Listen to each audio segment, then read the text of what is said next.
함께 묵상하심으로 10월 12일 주일 오전 예배를 하나님께 드리겠습니다.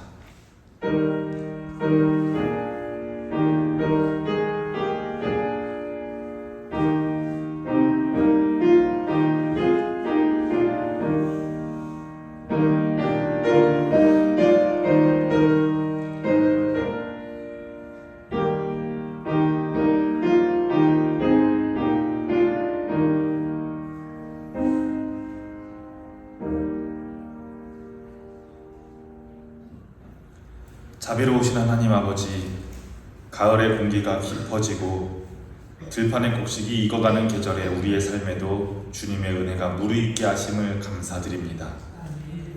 오늘 이 예배의 자리로 우리를 불러주셨으니 마른 땅에 단비가 내리듯 우리의 심령에도 성령의 생수를 부어 주시옵소서. 삶의 분주함 속에서도 주님만이 참 평안의 근원이심을 고백하게 하시고 지친 마음에는 위로를, 흔들린 믿음에는 새 힘을 더하여 주시옵소서. 이 예배가 형식이 아닌 생명의 만남이 되게 하시며 찬송과 말씀과 기도를 통하여 우리 안에 주님의 나라가 다시 흐르게 하여 주시옵소서. 이 시간을 온전히 주님께 드리니 처음부터 끝까지 주님께서 홀로 영광 받으시옵소서. 예수 그리스도의 이름으로 기원하옵나이다. 아멘. 모두 일어나셔서 찬송가 5장을 찬송하겠습니다.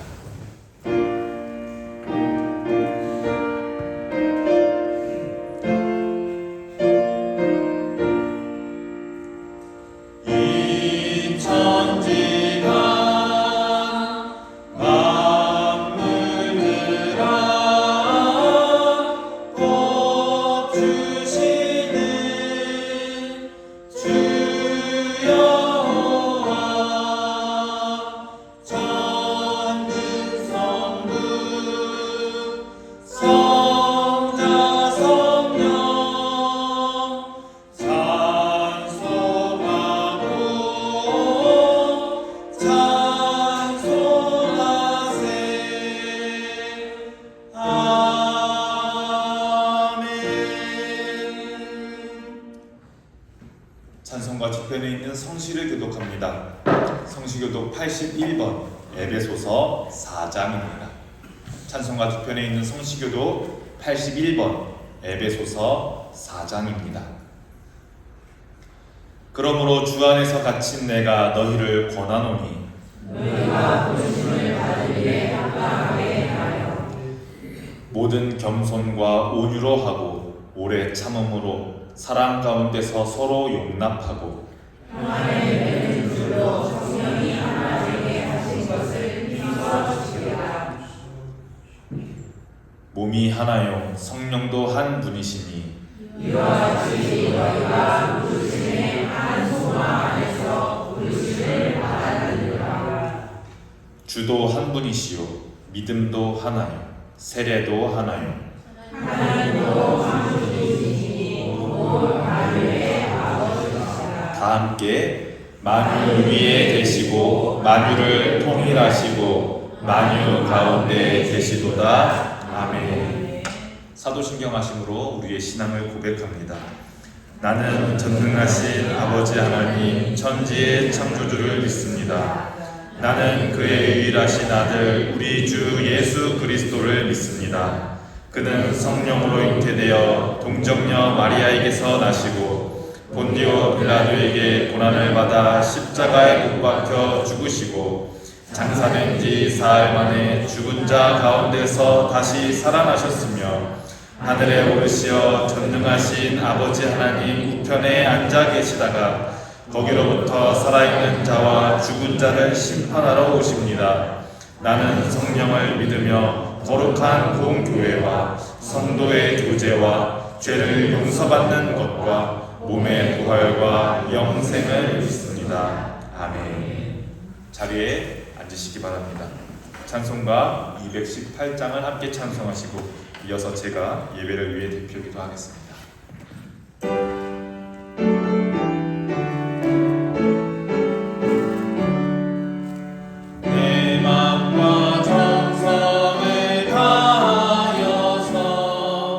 주 너의 하나님을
아버지, 오늘 우리를 불러주셔서 주님의 전에 나와 예배드리게 하시니 감사를 드립니다.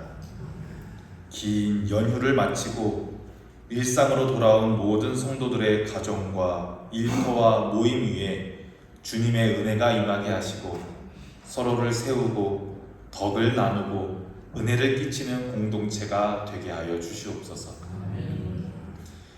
이 예배를 위해 보이지 않는 곳에서 수고하는 많은 손길들을 주께서 기억하시고 그들의 헌신 위에 풍성한 복으로 갚아 주시옵소서. 그리고 오늘 드려지는 모든 순서가 사람의 일이 아니라 그것을 넘어 성도들이 살아계신 하나님을 인격적으로 만나는 시간이 되게 하여 주시옵소서. 주님, 우리의 형제 자매 가운데 분주함과 어려움으로 함께 예배하지 못하는 이들도 있습니다. 또 마음의 상처와 실족으로 교회에서 멀어진 이들도 있습니다. 선한 목자 되신 주님께서 그들을 한 마리의 양처럼 찾아 품으시고 다시금 믿음과 소망 가운데 살 수 있는 힘과 용기를 더하여 주시옵소서. 특별히 오늘 찬양으로 섬기는 에스더 중창단을 축복하여 주시고 그들의 목소리를 통해 성도들에게는 은혜가 넘치게 하시며 하나님께는 영광이 되는 시간이 되게 하여 주시옵소서. 이 시간 우리의 시선을 오직 주께만 고정하게 하시고 말씀과 기도와 찬양 가운데 새로운 힘을 얻어 세상 속에서도 빛과 소금으로 살아가는 제자들이 되게 하여 주시옵소서. 모든 것을 주님께 부탁드리며 예수 그리스도의 이름으로 기도합니다. 아멘.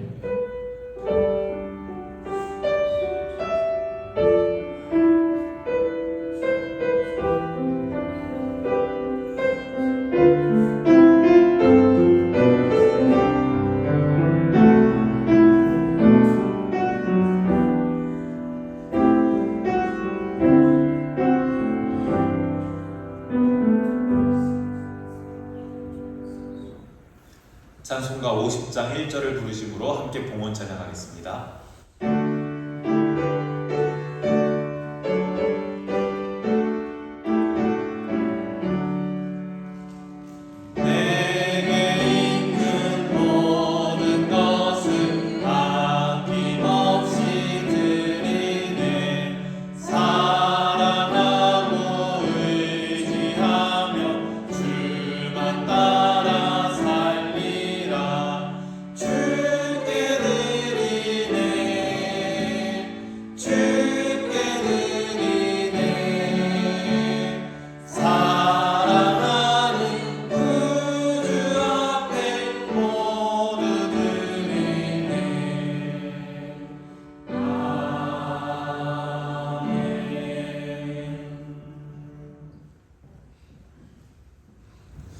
드려진 봉헌을 위해서 함께 기도합니다. 은혜로우신 하나님 아버지, 이 시간 우리가 드리는 예물은 성도들의 땀과 삶과 그리고 감사의 마음을 담은 고백이오니 주님께서 홀로 기쁘게 받아 주시옵소서. 또한 우리가 물질만이 아니라 마음과 시간을 드림으로 온전한 예배자가 되게 하옵소서. 우리의 믿음이 말에만 머무르지 않고 혀에만 머무르지 않고 삶 속에서 손과 발로 행동으로 나타나게 하시며 가정에서는 사랑으로, 학교에서는 성실함으로, 일터에서는 정직함과 책임감으로 주님을 드러내는 믿음의 사람이 되게 하여 주시옵소서. 이 예물이 쓰이는 곳곳마다 지친 영혼들이 위로를 얻고 상처난 마음이 회복되고 어두운 곳에는 빛이 비추이게 하옵소서. 가난한 이들에게는 소망이 되고 복음이 닿지 않는 이들에게는 구원의 통로가 되게 하시며 교회 안에서는, 교회 공동체 안에서는 서로를 사랑하고 세워주는 사랑의 열매가 맺히게 하여 주시옵소서. 우리의 이 작은 드림을 통해 하나님의 크신 역사가 이루어지게 하시고 그 모든 영광이 오직 주님께만 돌아가게 하옵소서. 예수 그리스도의 이름으로 기도합니다. 아멘. 교회 소식을 전해드리겠습니다. 주보 뒷면에 교회 소식을 참고해 주시면 감사하겠습니다. 오늘 주일과 다음 주 세례 교육이 이제 딱 2차례 남았습니다. 세례 교육을 받으시는 김선영 성도님을 위해, 그리고 이 세례 교육이 그리스도인으로 살아가는 데 깊은 교육이 되기 위해 여러분들도 먼저 세례받은 자로서 함께 기도로 동역해 주시면 감사하겠습니다. 두 번째 교회 소식입니다. 수요 사경회와 관련된 소식입니다. 올 한 해는 2025년 올 한 해는 1월부터 예수님의 이야기 중 마태복음을 배우기 시작해서 돌아오는 수요일 28장으로 마태복음 읽기, 마태복음 공부를 마칩니다. 마태복음 마친 것을 기념하여, 이 긴 장정을 마친 것을 기념하여 돌아오는 사경회에는 사경회를 하기 1시간 전 6시부터 소예배실에서 함께 식사로 교제합니다. 평소 사경회에서 함께 성경 공부하시는 성도님들은 늦지 않게 꼭 참석해 주시고, 사경회에 잘 못 나오시던 분들도 부담 없이 몸만 오셔서 같이 웃고 떠들고 식사하고 교제하는 시간이 되기를 바랍니다. 같이 교제를 마치고 마지막 28장을 마태복음을 함께 읽고 공부하며 마태복음 순서를 마치려고 합니다. 이후부터는 다시 구약으로 돌아와 욥기를 같이 읽고 공부할 예정입니다. 한 주에 3장씩, 욥기가 길거든요. 한 주에 3장씩 14주 동안 읽으면서 욥기의 내용과 줄거리를 익히는 시간이 되기를 바랍니다. 함께 성경을 읽고 배우는 일에 힘쓰시기를 바랍니다. 마지막 교회 소식입니다. 교회 청소 시간이 변경되었습니다. 앞으로 교회 청소는 오후 예배 마치고, 그리고 마지막 주 열린 찬양 예배에는 찬양 예배 마치고 바로 시작합니다. 청소 준비팀이 미리 청소 준비물들을 준비하니 예배 마치고 잠깐 시간 내어서 봉사가 가능하신 분들은 오수영 사모님이나 어기수 집사님께 저도 청소 참여하겠다고 말씀해 주시면 청소 역할과 구역을 잘 안내해 드리겠습니다. 청소를 시작하기 전에 제가 대표 기도로 함께 모여서 시작하고 한 15분, 20분 정도면 개인 구역을 마칠 수 있는데 이후에는 자유롭게 돌아가시면 되겠습니다. 예배 후에 잠깐 시간 내는 게 가능하신 분들, 동시에 봉사하고자 하는 마음이 있으신 분들은 마음을 내어서 함께 해주시면 감사하겠습니다.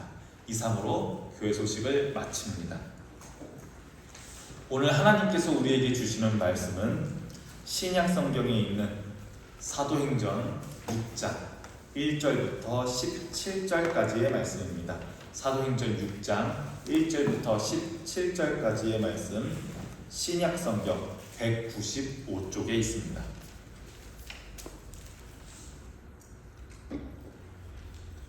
지금부터 하나님의 말씀을 봉독합니다. 여러분들에게 하시는 하나님의 말씀을 경청하시기 바랍니다. 이것은 하나님의 말씀입니다. 그때의 제자가 더 많아졌는데 헬라파 유대인들이 자기의 과부들이 매일의 구제에 빠짐으로 히브리파 사람을 원망하니 12 사도가 모든 제자를 불러 이르되 우리가 하나님의 말씀을 제쳐놓고 접대를 일삼는 것이 마땅하지 아니하니 형제들아 너희 가운데서 성령과 지혜가 충만하여 칭찬받는 사람 7을 택하라. 우리가 이 일을 그들에게 맡기고 우리는 오로지 기도하는 일과 말씀 사역에 힘쓰리라 하니 온 무리가 이 말을 기뻐하여 믿음과 성령이 충만한 사람 스데반과 또 빌립과 브로고로와 니가노로와 디몬과 바메나와 유대교에 입교했던 안디옥 사람 니골라를 택하여 사도들 앞에 세우니 사도들이 기도하고 그들에게 안수하니라. 하나님의 말씀이 점점 왕성하여 예루살렘에 있는 제자의 수가 더 심히 많아지고 허다한 제사장의 무리도 이 도에 복종하니라. 아멘. 에스더 중창단 찬양으로 하나님께 영광을 드리겠습니다.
매해 연말이 되면은 나오는 책이 있습니다. 바로 트렌드 코리아라고 하는 책입니다. 연말에 명품문고나 교보문고 한번 가보시면 꼭 트렌드 코리아라는 책이 있습니다. 올해도 조금 있으면은 트렌드 코리아 2026이 아마 명품문고, 교보문고에 많이 비치될 겁니다. 이 책은 어떤 책이냐면 내년, 다음 해의 경제, 사회, 정치, 문화의 흐름을 예측하고 전망하는 책입니다. 이 책이 2008년부터 나와서 매년 발행되어 이제는 하나의 풍속처럼 되었습니다. 사람들은 저마다 연말에 이 책을 읽으면서 내년에는 어떤 사업이 뜰까? 내년에는 사회가 어떤 변화를 겪게 될까 예측합니다. 기업가는 마케팅 전략을 세우기 위해서, 사회학자는 시대의 흐름을 읽기 위해서, 미래를 내다보기 위해서 저마다 각기 다양한 이유로 이 책을 읽습니다. 그런데 여러분, 교회에도 트렌드가 있다는 것 알고 계셨습니까? 목회 데이터 연구소라는 기관에서 발행하는 한국교회 트렌드라는 책이 있습니다. 이 책은 한국교회의 현실을 매년마다 통계와 설문으로 분석합니다. 예배, 선교, 봉사, 목회자의 인식 등등을 수치로 우리에게 보여줍니다. 저는 이제 최근에 나온 한국교회 트렌드 2026을 지금 읽고 있는 중인데 2026년을 전망하는 10가지 주제 중에 한 주제가 지금 한국교회의 실황을 잘 보여주고 있다고 생각했습니다. 바로 이 문장인데요. 한국교회 교인 다수가 지나친 양의 사역과 과도한 봉사에 지쳐있다.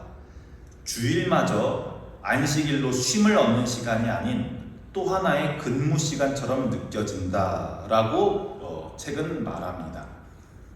이 책에서 나온 한 성도님의 예화를 들어보면은 한 일요일 일과를 들어보면 이렇습니다. 저는 아침 9시에 예배를 드립니다. 왜냐하면 11시에는 어린이 예배부 교사로 섬겨야 하니까요. 아이들과 11시에 예배를 드리고 공과 공부를 인도하고 전도사님과 다음 주 교사 교육을 마치고 점심 먹고 나면 저는 주방에 봉사하러 가고 남편은 오후 예배 차량 봉사를 하러 갑니다. 각자 봉사하는 걸 마치고 나면 저는 여전도회로, 남편은 남선교회에서 회의를 합니다. 그런데 만나서 곧바로 회의하지 않고 또 모여서 작은 예배를 드리고 시작합니다. 하루에 예배만 몇 번을 드리는지 모르겠습니다. 그렇게 하루가 다 갑니다. 집에 돌아오면 우리 두 부부는 둘 다 녹초가 됩니다. 주일이 아니라 또 다른 출근을 하는 것 같습니다. 라고 말했습니다. 여러분, 어떻게 이 예화에 나온 성도님의 이야기가 공감이 되십니까? 우리 본향교회도 그런가? 우리 교회는 안 그런 것 같은데? 우리 교회도 그런 것 같아. 아마 여러분들 다양하게 생각하실 수 있을 것 같습니다.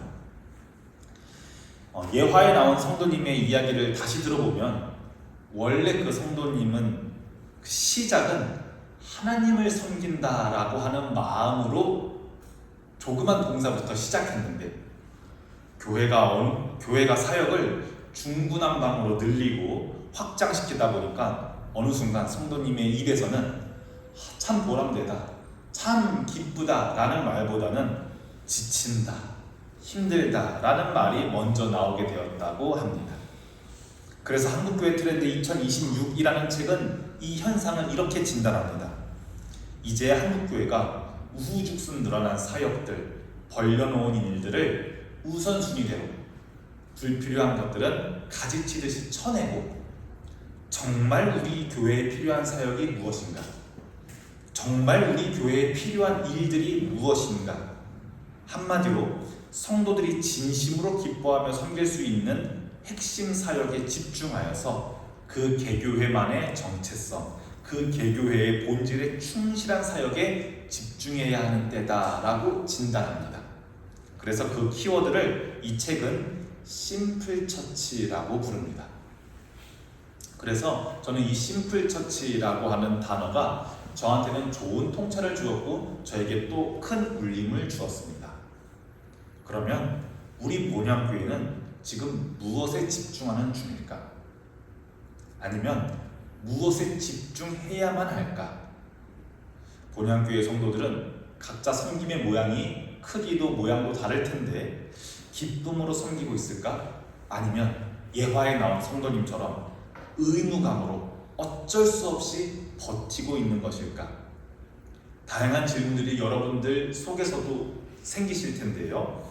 그 질문을 오늘 우리는 사도행전 본문을 보면서 함께 생각하고 그 질문을 우리 스스로에게 던져보는 시간이 되기를 소망합니다.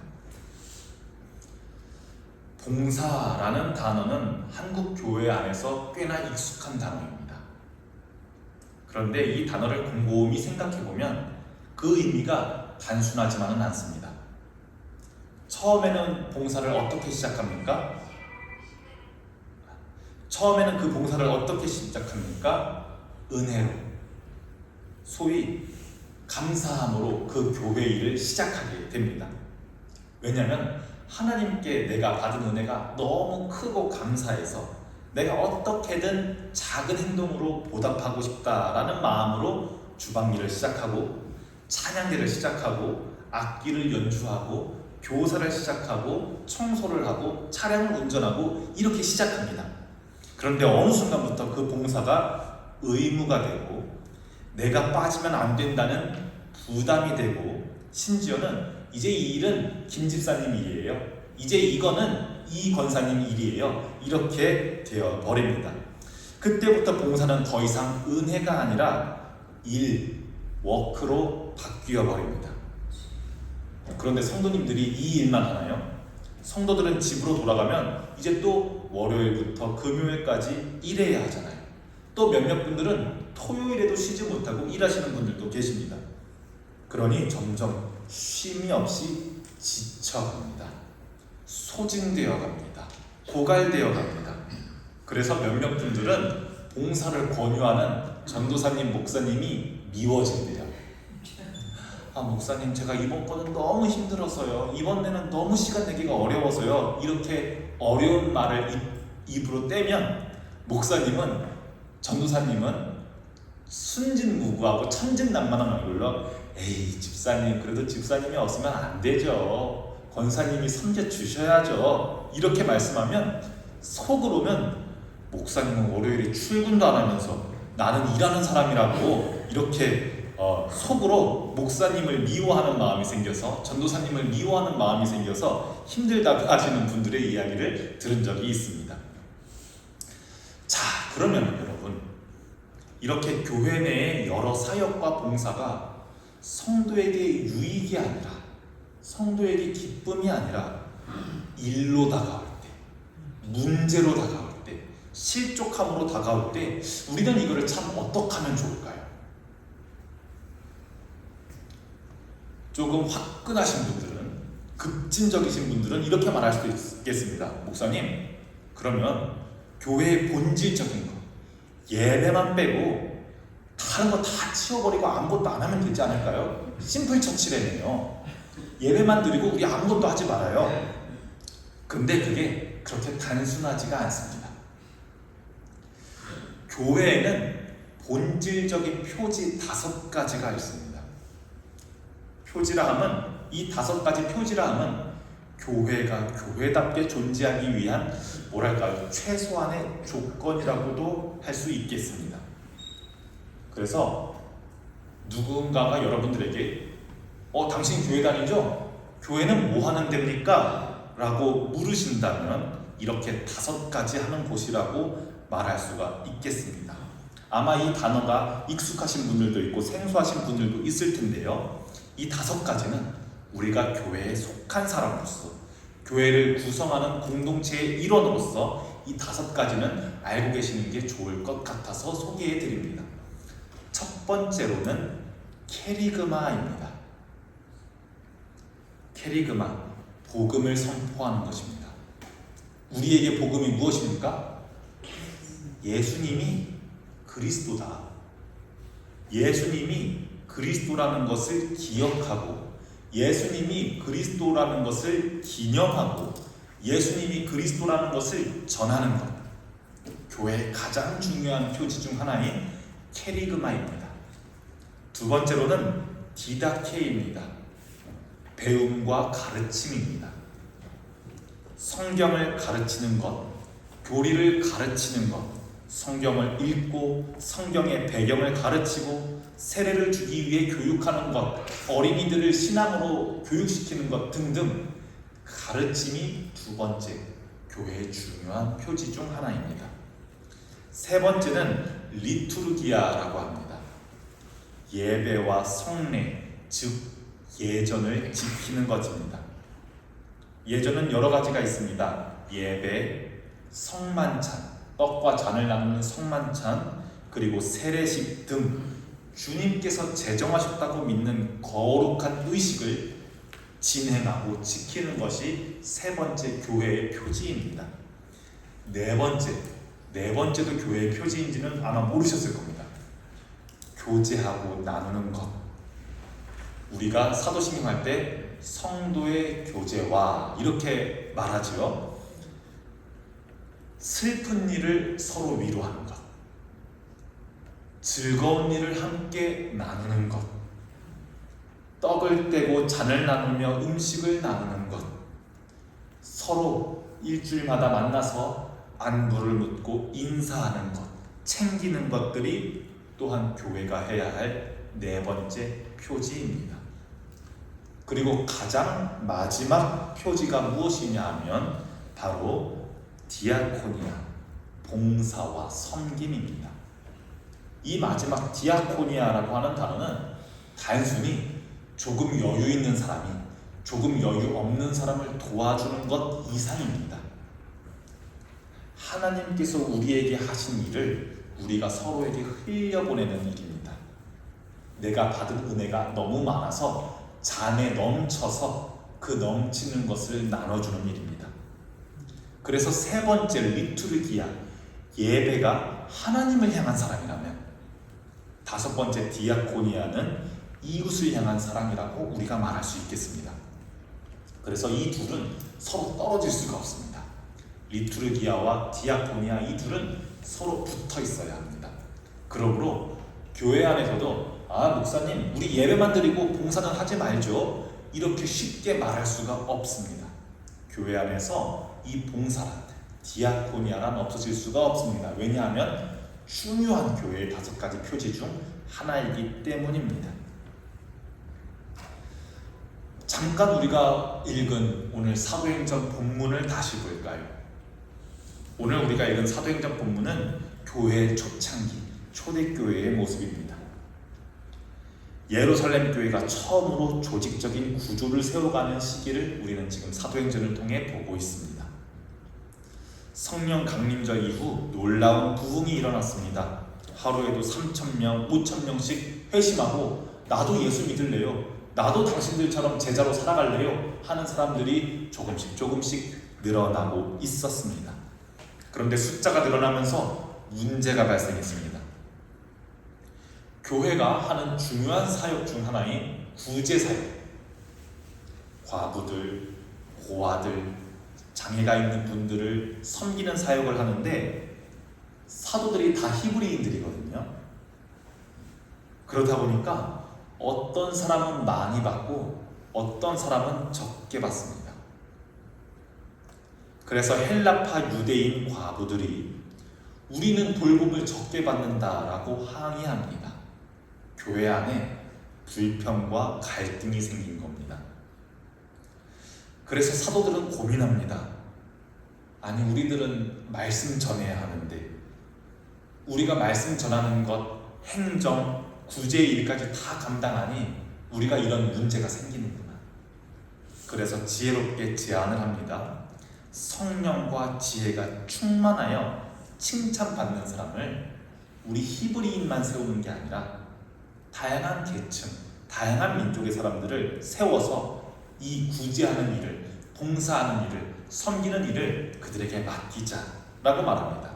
그래서 오늘 우리가 읽은 일곱 사람, 스데반, 빌립, 브로고로, 니가노로, 디몬, 바메나, 니골라, 서로 인종도 다양하고 출신도 다양한 성령과 지혜가 충만하여 주변 사람들에게 칭찬받는 일곱 사람을 집사로 세우게 됩니다.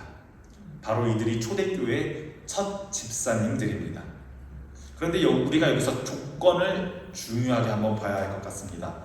성실한 사람이거나 부지런한 사람이거나 일을 잘하는 똑똑한 사람이 아니라 성령과 지혜가 충만하여 주변 사람들한테 저 사람 참 괜찮은 사람이야 칭찬받는 사람을 세웠습니다. 일을 잘해서 세운 것이 아니라 하나님 보시기에 합하고 사람들 보기에 합한 사람을 세웠다는 뜻입니다. 이렇게 일곱 집사를 세워서 예루살렘 교회가 이 위기를 잘 헤쳐나갔을까요? 못 헤쳐나갔을까요? 결과는 성공적이었습니다. 말씀과 봉사의 균형이 회복되자 다시 교회가 건강해졌습니다. 본문 7절은 이렇게 말합니다. 하나님의 말씀이 점점 왕성하여 예루살렘에 있는 제자의 수가 더 많아지고 허다한 제사장의 무리도 이 도에 이 믿음에 복종하니라. 교회의 봉사가 제자리를 찾자 교회가 다시 살아났습니다. 오늘 이 사도행전 본문은 우리에게도 중요한 질문을 던져줍니다. 그럼 우리 교회는 어떤 모습이지? 내가 섬기고 있는 이 교회는 어떤 모습이지? 나의 섬김은 어떤 모습이지? 여러분들도 교회의 일원으로서, 교회의 지체로서 질문하실 수 있어야 합니다. 그런데 그리스도인의 삶의 상황과 맥락이 너무 다양합니다. 누군가는 월화수목금토까지 힘겹게 일하여 시간을 내어 힘겹게 시간을 내어 갈급한 마음으로 이 예배 시간 1시간을 간신히 내어서 예배 드리시는 분들도 있고, 누군가는 예배, 섬김, 배움, 교제 모두 조화롭게 참으로 풍족하게 신앙생활 하시는 분들도 있습니다. 누군가는 봉사를 많이 감당하시면서 섬김의 모양을 많이 감당하시면서 과중함 때문에 지치고 실족하는 모습으로 신앙생활 하시는 분들도 있고, 또 반대로 괜히 코빼일까봐 섬김의 자리에서 한 발 물러나서 저는 예배 드리는 것만으로도 좋게요 이렇게 신앙생활 하시는 분들도 있습니다. 신앙의 맥락과 삶의 맥락이 너무나도 다양하기 때문에 단순히 봉사 많이 하는 사람, 믿음 좋은 사람, 봉사 적게 하는 사람, 믿음 적은 사람, 이렇게 간단하고 유치하게 이분법적으로 분류할 수 있는 게 아닙니다.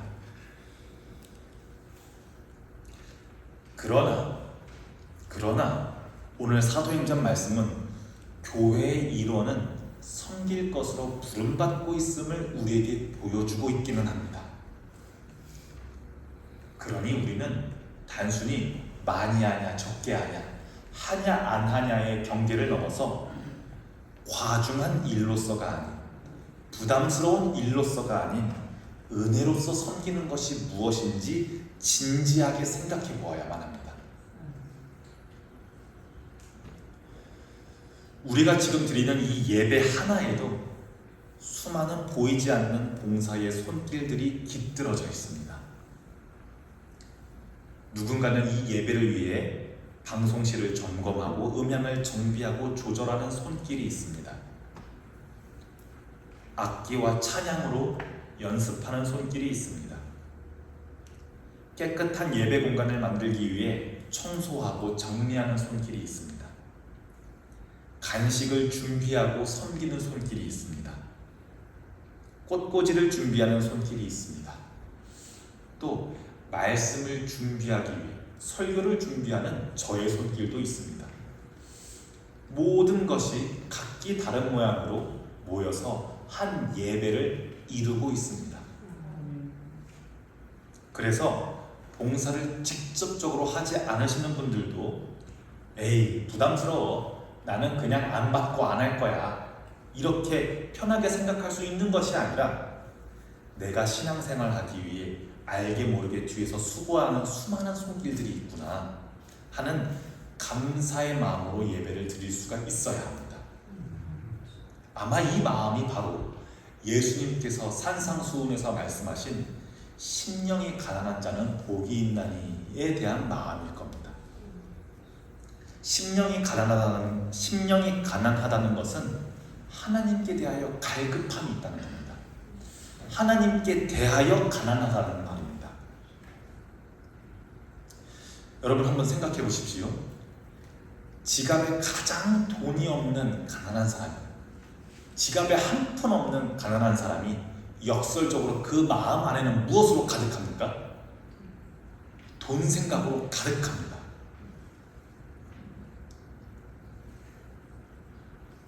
지갑에 돈이 없으면 없을수록, 가난하면 가난할수록 그 사람의 몸과 마음은, 그 사람의 마음은 돈에 대한 생각으로 가득할 수밖에 없습니다.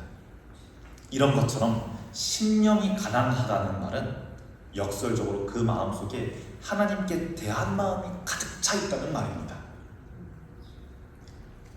때문에 여러분들, 심령이 가난하신 복 있으신 여러분들은 자신이 누리고 있는 감사할 제목들이 크고 많다는 것을 점점 깨달아 가시는 분들일 겁니다. 아, 이것도 감사한 일이었구나. 모르고 있었는데 내가 이것도 받고 있었네. 아, 이것도 당연한 게 아니라 감사한 것이었구나. 점점 깨닫게 됩니다. 그리고 자신이 받고 있는 사랑과 자신이 받고 있는 배려가 이전에는 보이지 않았던 것들이 점점 더 잘 보이게 됩니다. 그리하여 심령이 가난한 사람은 늘 감사한 마음과 늘 가난한 마음과 빚진 자의 마음을 가지고 있게 됩니다. 그래서 자연스럽게, 인위적인 것이 아니라 자연스럽게 하나님, 저도 언젠가는 주님을 위해 무언가 할 수 있게 해주세요. 내가 섬길 수 있는 능력과 내가 기쁘게 섬길 수 있는 분야와 상황과 때가 조화롭게 잘 맞도록 하나님 인도해 주세요 라고 기도하게 됩니다. 그런 마음이 생길 때, 그런 마음이 생기고 교회가 그 마음을 잘 헤아려주고 보듬어주고 상황을 만들어줄 때 부담의 일이 아니라, 의무감의 일이 아니라 진정한 의미의 은혜로서의 봉사가 시작됩니다. 반대로, 이와는 반대로 지금 여러 자리에서 묵묵히 봉사하고 계신 분들은 더욱더 엄격하게 스스로를 돌아볼 필요가 있습니다. 섬김과 봉사와 사역이 자칫 나의 의가 되지 않도록 늘 마음을 낮추고 하나님 앞에서 자신을 살펴보아야 합니다. 쉽게 말하면 스스로 바리새인이 되지 않도록 늘 자신을 돌아보고 낮추고 채찍질해야만 합니다. 봉사를 오래 하다 보면, 한 교회에서 신앙의 연차가 오래 쌓이다 보면 나는 당연히 이렇게 하는데 저 사람은 왜 안 하지? 내가 이 교회에서 10년 있었는데 20년 있었는데 이게 맞는 건데 저 사람은 왜 틀리게 하지? 라고 하는 생각이 조용히 마음 한켠에 자리 잡기가 참 쉽습니다. 우리의 마음이 약하고 연약해서 그렇습니다.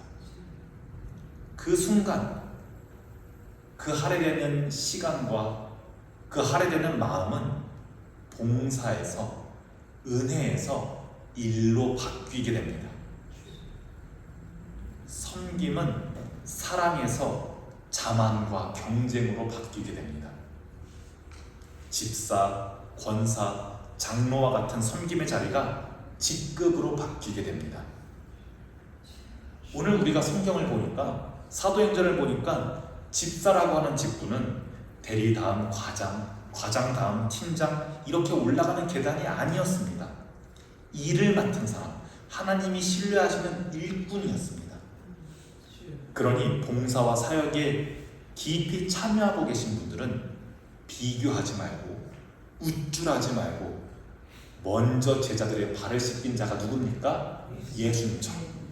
먼저 제자들의 발을 씻기신 예수님처럼 섬김이 많아지면 많아질수록, 섬김이 깊어지면 깊어질수록 마음은 더 낮아지십시오.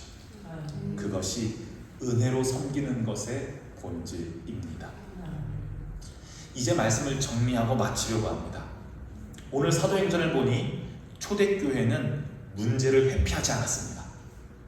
에이, 목사님 봉사 많이 하면 좋지 왜 그렇게 불편한 말씀을 하시고 그래요? 이렇게 말씀하실 수 있는데, 초대교회는 이 문제를 두리뭉실하게 회피하지 않았습니다. 오히려 이 문제를 대면하고 하나님께서 역사하실 기회로 삼았습니다. 봉사의 제도를 세움으로, 7 집사를 세움으로 교회는 더욱 건강해질 수 있었습니다. 오늘 우리도 마찬가지입니다. 교회가 교회답게 서기 위해서는 은혜로 봉사하는 손길들이 필요합니다. 하지만 일로서가 아니라 은혜로서의 봉사 말입니다. 은혜로서 하는 봉사는 주변을 밝게 하고 주변에 유익을 줍니다. 하지만 필요로 하는 봉사는, 일로서 하는 봉사는 자기 자신을 소진시키고 주변에는 눈치를 주게 됩니다. 이제 우리가 알겠습니다. 우리가 누가 하느냐가 아니라, 무엇을 하느냐가 아니라, 얼마나 하느냐가 아니라 어떤 마음으로 하느냐가 더 중요하다는 것을 오늘 우리가 알게 되었습니다. 그래서 우리의 각기 다양한 섬김과 봉사 가운데 주님께서 새 힘을 주시기를 바랍니다. 지쳐버린 손에 주님의 손이 함께 하시고, 억지로가 아니라 감사로, 의무가 아니라 기쁨으로 섬기는 여러분들이 되기를 축복합니다. 그래서 여러분들의 섬김이 이웃들에게는 복음이 되고, 교회에는 생명이 되고, 하나님께는 영광이 되기를 바랍니다. 일이 아닌 은혜로 오늘도 주님을 섬기는 우리 모두가 되기를 주님의 이름으로 축복합니다. 사랑의 하나님, 오늘 말씀을 통해 우리의 섬김을 돌아보게 하시니 감사합니다. 주님, 때로는 봉사가 일처럼 느껴지고 섬김이 필요로 다가올 때가 있었습니다. 하지만 오늘 말씀을 통해 다시금 깨닫습니다. 우리가 부름받은 이유는 일하기 위함이 아니라 은혜를 나누기 위함이었음을 고백합니다. 주님, 우리의 손을 붙들어 주시옵소서. 억지로 하는 손이 아니라 감사로 움직이는 손이 되게 하시고, 의무로 섬기는 마음이 아니라 기쁨으로 섬기는 마음이 되게 하옵소서. 음식으로, 차량으로, 악기로, 또 조용히 기도하며 헌신하는 이런저런 자리에서 모든 손길마다 주님의 위로와 새 힘이 임하게 하여 주시옵소서. 우리의 섬김을 통하여서 이웃들에게는 복음이 전해지고, 교회에는 생명이 자라며 하나님께는 영광이 드러나게 하여 주시옵소서. 주님, 오늘도 우리를 부르시고 세워주심에 감사드립니다. 이제 일이 아닌 은혜로, 필요가 아닌 기쁨으로, 섬김이 아닌 사랑으로 살겠습니다. 예수 그리스도 이름으로 기도합니다. 아멘. 다 함께 일어나셔서 파송의 찬양을 부르겠습니다.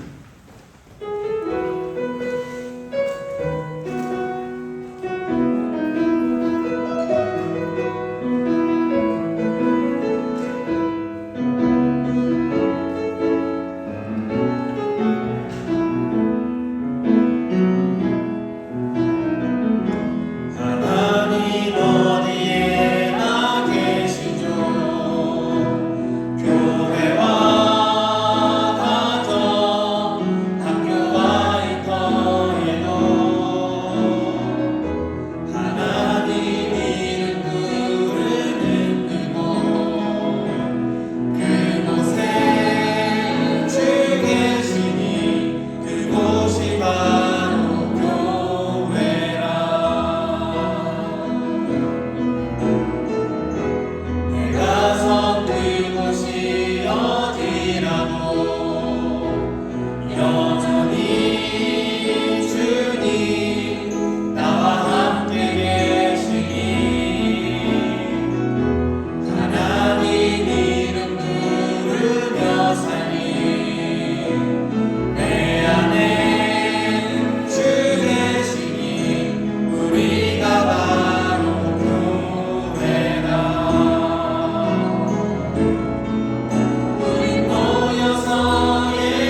이제는 우리를 일꾼으로 부르시되 일이 아닌 은혜로 섬기게 하시는 주 예수 그리스도의 은혜와 피곤하고 지친 손에 새 힘을 주시고 낮은 섬김을 귀하게 보시는 하나님 아버지의 사랑하심과 감사와 기쁨으로 신앙생활하게 하시는 성령의 위로와 교통하심이 이 자리에 함께한 모든 성도들과 그들의 가정과 일터 위에 이제부터 영원토록 함께 하시기를 간절히 축원하옵나이다.